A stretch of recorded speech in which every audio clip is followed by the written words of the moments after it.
Orion is getting ready to launch.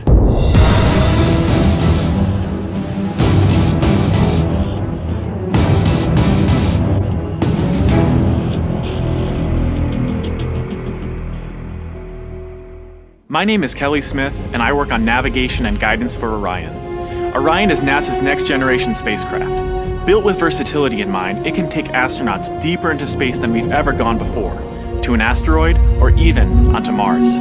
For these missions, Orion has to be one tough spacecraft, withstanding high speeds, searing temperatures, and extreme radiation. Before we can send astronauts into space on Orion, we have to test all of its systems. And there's only one way to know if we got it right: fly it in space. For Orion's first flight, no astronauts will be aboard. The spacecraft is loaded with sensors to record and measure all aspects of the flight in every detail. It all begins with launch aboard a Delta IV Heavy rocket.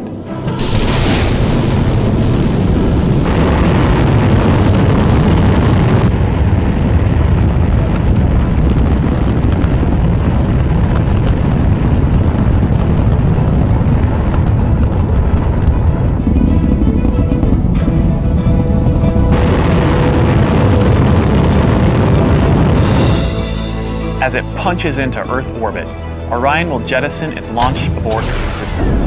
The abort system is a safety feature designed to pull Orion and its crew out of danger if there were a problem with the rocket during ascent. Orion's journey is just beginning. As the spacecraft and the upper stage begin their first lap around Earth, Mission Control in Houston is monitoring the progress of the flight. Orion's over 100 miles up and going about 17,000 miles per hour. Just as it passes over the Indian Ocean, we lose communication.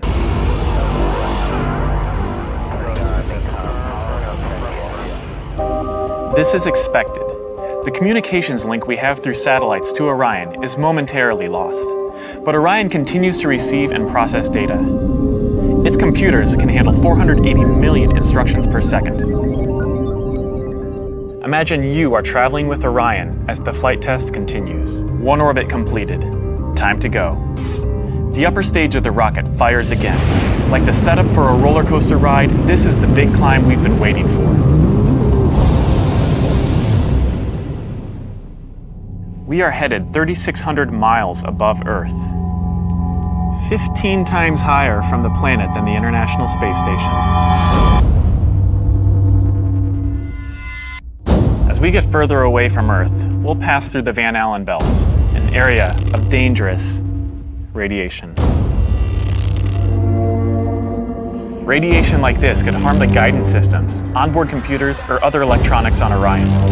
Naturally, we have to pass through this danger zone twice, once up and once back. But Orion has protection. Shielding will be put to the test as the vehicle cuts through the waves of radiation.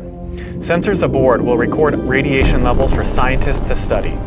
We must solve these challenges before we send people through this region of space. For this flight, it's time to head home.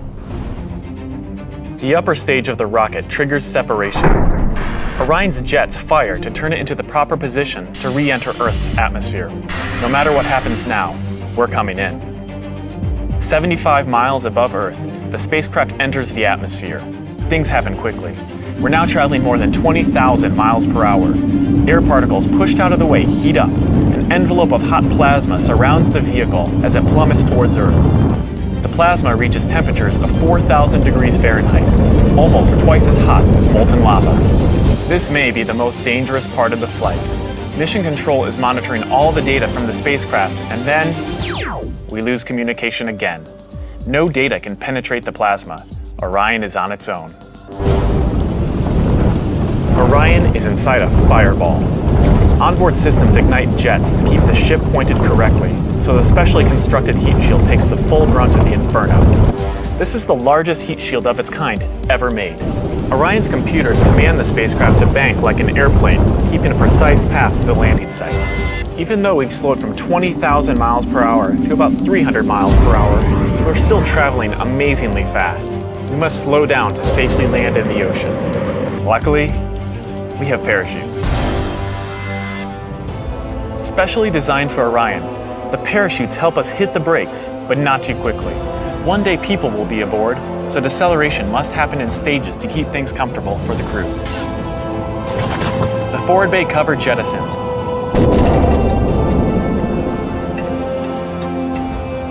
Two drogue chutes deploy and slow the returning spacecraft down to 175 miles per hour.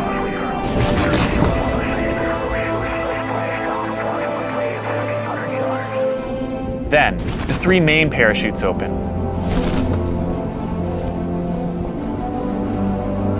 Once fully engaged, this canopy would cover an American football field. It takes parachutes this size and strength to slow our descent to 20 miles per hour, and then splashdown.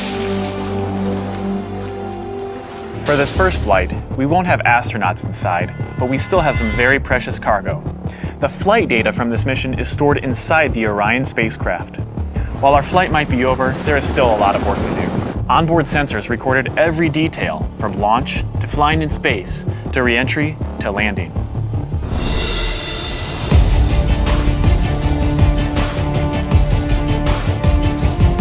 Flight tests are difficult and complex, but they give us confidence that the systems we have designed work under real flight conditions.